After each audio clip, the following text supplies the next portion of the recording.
Halo Sobat Masa, selamat jumpa kembali bersama gue Aswin. Pada video ini gue akan membahas alur cerita film requestan dari kalian tentunya. Film kali ini di request oleh Ayu Dwi Ningsih, yang dari fotonya kelihatan banget kalau Mbak Ayu ini bulat tekadnya untuk request film. Bang, rangkum film Adan 2019 dong. Terima kasih banyak buat Mbak Ayu Dwi Ningsih yang udah request film ini. Gokil. Dan tentunya buat kalian yang ingin request film juga, kalian bisa tulis di kolom komentar di bawah. Setelah gue telusuri, film Adan ini adalah film dari negara tetangga kita, yaitu Filipina. Dari sampulnya aja, kayak film ini boleh juga. Film bergenre thriller erotika ini menceritakan tentang kisah dua sahabat yang memulai kehidupannya sebagai anggota kaum pelangi. Kedua orang itu pun menghalalkan segala cara untuk bisa hidup bebas kayak burung di udara. Hal-hal yang gak senonoh akhirnya dilakuin untuk bisa menjalani hidup sesuai dengan keinginan mereka. Tapi sebelum lanjut ke ceritanya, jangan lupa untuk subscribe channel Lini Masa. Dan like video ini jika kalian suka, dan jika kalian gak suka, kalian bisa dislike. Gua Aswin, selamat datang di Lini Masa.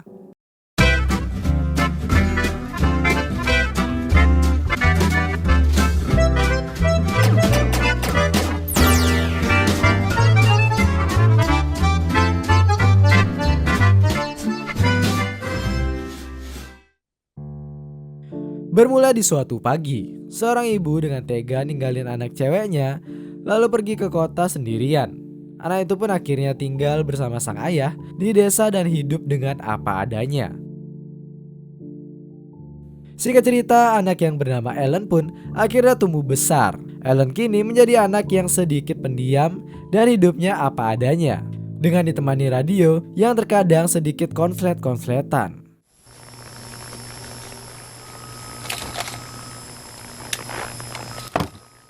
Ia juga kerap kali membantu ayahnya yang bekerja di sawah sambil menjaga bebek milik tetangganya. Meskipun waktu telah lama berlalu, sejak ibunya meninggalkan rumah, Ellen masih sering memimpikan masa-masa indahnya bersama sang ibu.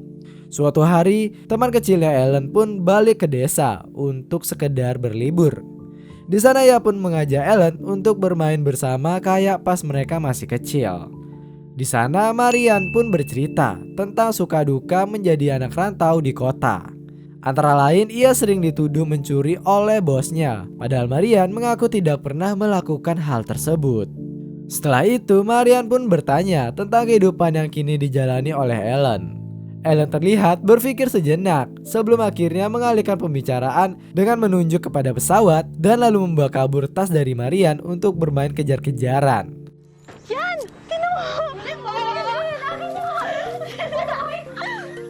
Ibigay ako sa'yo. Namun setelah itu siang telah berganti menjadi senja. Marian pun berpamitan untuk kembali ke kota dan memberikan oleh-oleh baterai kepada Ellen. Setelah Marian pergi, terlihat raut wajah yang berbeda dari Ellen, yang seakan mengatakan jika ia ingin merantau dan hidup seperti Marian juga. Tak lama setelah itu, seorang bernama Alan pun datang ke rumah Ellen untuk menagih utang. Lucas, ayah dari Ellen pun mengatakan jika ia belum memiliki uang tersebut karena hasil garapan tanahnya hanya cukup untuk kebutuhan sehari-hari saja. Namun Alan gak mau tahu tentang hal itu dan akhirnya ia ngambil kambing dari Lucas sebagai biaya transportnya. Ellen dan ayahnya pun hanya bisa terdiam dan ikhlas melepaskan kepergian kambing kesayangan itu karena sekarang mereka berdua tidak bisa melakukan apa-apa lagi. Lalu kilas balik menampilkan masa kecil Ellen yang pernah minggat dari rumah untuk mencari keberadaan ibunya. Namun akhirnya ia tersesat. Tapi Marian pun datang dan membantu Ellen mencari jalan pulang. Sejak saat itulah mereka berdua menjadi sangat dekat dan bersahabat. Malam harinya, ayahnya Ellen pergi ngamer ke rumah tetangganya. Sama seperti tetangga yang ada di negeri Wakanda ini, tetangga Ellen pun menceritakan tentang kesuksesan anaknya yang telah bekerja di kota. Tetangga Ellen juga gak lupa untuk nyindir Ellen yang kerap kali ia lihat hanya bekerja di rumah saja, membantu ayahnya dengan berkebun dan ternaknya. Namun ternyata perkataan tersebut membuat Ellen termotivasi. Dan di perjalanan pulang, ia pun mulai bertanya kepada ayahnya tentang kota dan pekerjaan di kota. Namun Lukas terlihat tak senang dengan obrolan itu dan akhirnya memarahi Ellen yang terlihat berniat untuk merantau itu. Karena Lukas sedang mabuk, Ellen pun berniat untuk sedikit beres-beres rumah. Dan akhirnya dia menemukan foto-foto vulgar yang kayak dirobek dari majalah Playboy. Ellen pun terlihat tertarik tapi takut. Akhirnya ia pun balikin foto-foto itu ke tempat semula. Keesokan paginya, Ellen terlihat lagi nyoba-nyobain baju di kamarnya. Ia pun merasakan getaran yang tak terduga dan membuatnya meremas-remas gunung kembarnya sendiri. Waduh. Tapi sayangnya eksplorasi mandiri itu harus terhenti karena ayahnya tiba-tiba pulang.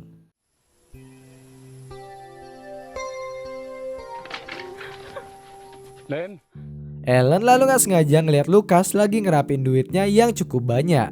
Duit tersebut didapat Lukas setelah Lukas ngegadain beberapa surat-surat berharganya. Duit-duit itu niatnya dipakai untuk membeli bibit yang akan dia garap di sawah.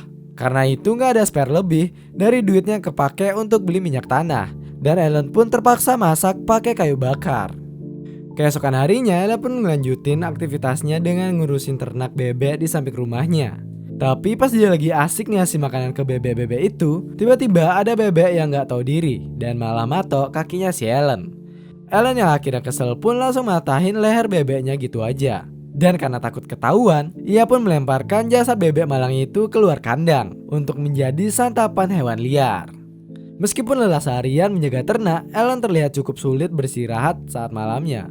Ia pun akhirnya mengambil kertas yang berisi foto-foto mantap dan ngebuat tangannya Ellen mulai nakal, lalu muasin dirinya sendiri sebelum terlelap dalam mimpi alias tertidur. Keesokan paginya, Ellen pun terbangun dengan bercak darah di kasurnya. Ayahnya pun ngasih tahu kalau dia kedatangan tamu bulanan alias datang bulan. Tapi karena Ellen tinggal di desa banget, akhirnya stok pembalut yang ada di warung terdekat pun udah habis. Dan karena itu Ellen pun ngehubungin Mariam untuk bawain dia pembalut. Tak lama setelah itu Mariam pun datang ke sana dan ngasih pembalut ke sahabatnya itu. Sementara itu mereka juga nyempetin waktu untuk curhat-curhat sambil bercerita. Di sana Ellen juga ngungkapin keinginannya untuk bisa merantau juga dan hidup bebas kayak si Mariam. Tapi ayahnya terlalu posesif untuk hal itu. Sampai-sampai ngomongin tentang kota aja bisa mancing amarah dari ayahnya. Mariam pun akhirnya ngejelasin ke Ellen kalau kehidupan di kota itu cukup keras. Dan di sisi lain ayahnya juga trauma sama kegagalan di masa lalu bersama ibunya. Jadi kemungkinan besar hal-hal itu yang ngebuat si bapak gak bisa ngerelain anak semata wayangnya itu pergi mengadu nasib sendirian di tengah kota. Ngedengar nasihat dari Mariam yang masuk akal, Ellen pun mutusin buat pulang dan begitu juga dengan Mariam. Keesokan harinya, Alan datang lagi ke rumah itu untuk nagih hutang dari bapaknya Ellen. Di sana Ellen ngedenger dengan samar obrolan kedua orang itu dari jauh. Di mana si Ellen sekarang meminta Ellen menikah dengannya sebagai ganti dari hutang dan tunggakan ayahnya selama ini. Ellen pun merasa sangat sakit hati mendengarkan obrolan itu. Ia pun langsung menelpon Mariam untuk datang ke desa dan menjemput dia yang udah dijual sama orang tuanya itu. Malam harinya Ellen pun udah nyiapin diri untuk minggat dari rumah. Tapi sayang, Lukas mengetahui hal itu dan langsung memarahi anaknya. Pertengkaran yang cukup hebat pun terjadi karena Ellen melawan ayahnya. Tapi akhirnya ia menikam Lukas hingga ia mendapat celah untuk kabur. Tak lama kemudian Mariam pun nyampe dan langsung ngajak Ellen untuk kabur. Tapi tanpa disangka bapak Ellen tiba-tiba muncul dan langsung nyerang mereka berdua. Karena situasi udah terlanjur kacau, akhirnya Mariam ngambil jalan pintas dengan ngabisin bapaknya Ellen.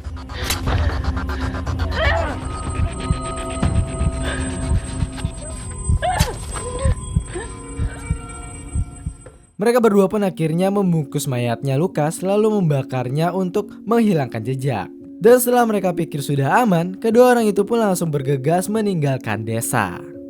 Singkat cerita, Ellen dan Mariam pun akhirnya menjalani hidup mereka di kota. Mariam fokus dengan pekerjaannya sedangkan Ellen membantunya dengan menjaga gubuk buatan mereka sendiri. Ellen dan Mariam pun terlihat menikmati kebersamaan mereka. Dan dari sinilah terlihat jiwa pelangi yang muncul dari dalam diri Mariam. Saat Ellen sedang tertidur, Mariam dengan sengaja mengelus-elus bakpao mulusnya si Ellen. Tapi gak lama setelah itu Ellen pun terbangun dengan histeris. karena mimpiin bapaknya yang udah dihabisin. Nampaknya bayang-bayang dari Lucas tak bisa lepas dari benak Ellen. Saat sedang masak untuk makan siang, Ellen merasa Lucas mendatanginya dengan amarah. Ellen pun akhirnya ketakutan hingga tremor lalu bersembunyi. Mariam pun mendapati Ellen yang ketakutan dari rumahnya yang berantakan. Ia berpikir bahwa mandiin Ellen bisa sedikit menenangkannya. Dan akhirnya Mariam pun dengan ikhlas mandiin Ellen. Pas lagi mandi, Mariam sebagai sahabat yang baik pun ngecup dahi dari Ellen sebagai tanda pemberian semangat. Namun Mariam mulai ngerasa konak dan berniat nyium bibirnya Ellen. Ellen pun refleks menolaknya. Tapi setelah dipikir-pikir lagi, Ellen juga lagi pengen. Akhirnya ia pun ngarahin tangan Mariam untuk mulai nakal lagi dan akhirnya mereka berdua pun mulai muasin satu sama lain. Waduh. Semenjak saat itu kedua pun menjadi semakin dekat dan semakin akrab. Mariam juga motongin rambutnya Ellen untuk nyamarin identitasnya. Tapi di tempat lain, Alan ngadu ke polisi kalau Lucas kabur karena utangnya. Jadi polisi pun datang untuk ngelakuin investigasi. Setelah menyisiri daerah sekitar sana, mereka nemuin mayatnya Lucas. Dan akhirnya si Alan nyimpulin kalau yang ngebunuh Lucas itu anaknya sendiri. Dan duitnya juga dibawa kabur sama si Ellen. Balik lagi di kota. Pekerjaannya Mariam gak berjalan dengan lancar karena duit di kasir berkurang terus dan Mariam selalu dituduh. Gajinya pun terus menerus dipotong. Padahal yang ngelakuin pencurian itu teman cowoknya di sana. Setelah dapat gaji, Mariam pun ngebeliin HP baru ke Ellen. Ellen pun kelihatan seneng banget, tapi ternyata Alan juga ada di sana dan ngeliat keberadaan Ellen. Ia pun langsung foto Ellen dan Mariam untuk jadi bahan investigasinya. Di perjalanan pulang, Ellen dan Mariam pun ngeliat kesempatan untuk mantap-mantap di dalam bentor. Mereka pun ke bawah suasana dan akhirnya kegiatan itu terus berlanjut sampai ke air terjun. Setelah selesai berenang, Mariam pun curhat tentang masa lalunya yang pernah diselingkuhin sama cewek juga. Karena suasananya dinilai cukup mendung, Mariam pun akhirnya berani diri untuk ngungkapin perasaannya. Yang ternyata disambut baik sama Ellen yang langsung minta dinikahin. Waduh, malam itu pun jadi syadu bagi mereka berdua. Karena pasangan pelangi ini akhirnya mengucap janji dan menikah. Seperti pasangan pada umumnya, mereka berdua pun ngerayain hal itu dengan ngelakuin malam pertama. Padahal udah ada malam sebelumnya ya. Di tempat lain, Alan ngelaporin hasil penemuannya ke Pak Polisi. Ia pun minta izin untuk ikut menelusuri keberadaan dari Ellen. Awalnya si Pak Polisi ini gak mau ngizinin. Tapi setelah diiming-imingin duit, polisi ini pun luluh dan ngasih izin Alan untuk ngebantu pekerjaannya. Ya nama juga polisi, pasti mau dikasih duit. Tapi ini berlaku cuma di negara tetangga aja ya. Di negara kita sih enggak. Pagi harinya, Mariam yang mau berangkat kerja gak sengaja ngeliat Alan dan polisi yang lagi nyariin dirinya. Ia pun akhirnya sembunyi dan ngebolos kerja. Karena ngerasa keberadaannya terancam, Mariam pun akhirnya ngebuntutin Alan sampai ke sebuah klub kecil di kota itu. Di sana Mariam pun lagi-lagi ngabisin nyawa orang demi kebebasannya bersama Ellen. Karena dia pulang telat, Ellen pun jadi curiga kalau dia diselingkuhin. Tapi Mariam milih untuk berbohong dan bilang kalau dia habis lembur di tempat kerjanya. Keesokan harinya, Mariam bekerja seperti biasa. Tapi tiba-tiba temen cowoknya ngajakin Mariam ngelakuin pagelaran budaya. Dia pun marahin temannya itu lalu ngancem akan ngadu kalau dia gitu lagi. Gak lama setelah itu Mariam pun dipecat karena dianggap sebagai pencuri di sana. Dan pas itu juga polisi yang nanganin kasus Lucas datang ke sana untuk nyariin Mariam. Bosnya Mariam pun langsung nyuruh Mariam keluar. Tapi sebelum pergi Mariam ngeluarin semua unek-uneknya ke ibu-ibu rempong itu. Mariam pun dibawa pergi sama si polisi. Dan tanpa ia sadari, Ellen ternyata juga berada di sekitar sana. Ellen pun nganggap kalau Mariam pergi sama polisi itu untuk mesra-mesraan. Padahal Mariam jadi ikut terseret kasus dari dirinya. Ellen pun jadi kalut karena hatinya yang hancur. HP yang dibeliin sama Mariam pun dilempar sama dia sebagai bentuk luapan amarahnya. Di tempat lain, si Mariam juga ditanyain keberadaan Ellen dan diminta pertanggungjawaban atas semua korban yang ada. Mariam yang terus diam aja pun akhirnya dipaksa untuk ngelakuin pergenjotan duniawi bareng si polisi. Dan setelah selesai, Mariam pun mulai kesel dan berniat ngebunuh polisi itu. Si Mariam akhirnya minta nambah 1 ronde lagi. Dan akhirnya ia ngegigit si adik kecil milik polisi itu. Aduh, sakit. Polisi yang udah gak berdaya itu pun akhirnya diulti pakai palu yang udah disiapin sama si Mariam. Dan si polisi pun akhirnya menjadi almarhum. Mariam pun langsung kabur dari sana dan pulang ke gubuknya. Di sana ia sama si Ellen pun mulai salah paham. Mariam ngerasa Ellen nipu dia karena semalam dia sempat ngeliat kaleng Oreo yang isinya duit-duit dan rekeningnya si Lucas. Yang kemungkinan Ellen ini emang gak berniat dijual sama bapaknya. Singkat cerita, Mariam yang ngerasa kalau keberadaannya udah gak aman lagi, ngajak Ellen untuk pergi dari sana. Mereka pun nyari bis dengan tujuan ke Manila. Di dalam bus perdebatan pun mulai terjadi, di mana Mariam nanyain apa isi dalam kaleng Oreo itu. Ellen juga balik nanyain siapa cowok yang tadi digandeng sama Mariam.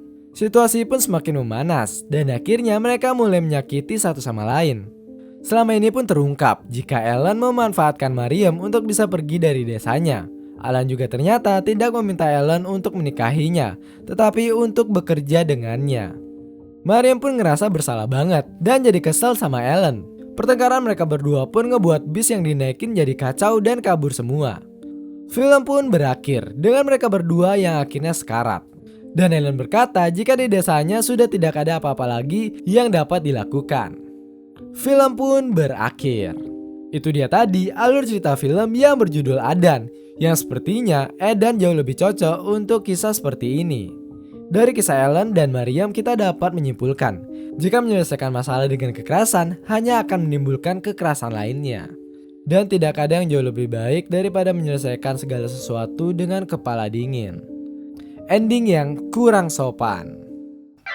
Terima kasih telah menonton video ini. Jika kalian ada request film, silahkan tulis di kolom komentar di bawah. Dan jangan lupa untuk menekan tombol like, share, dan subscribe. Dan jangan lupa nyalakan lonceng notifikasi agar kalian gak ketinggalan video pergenjotan selanjutnya. Salam masa, mantap.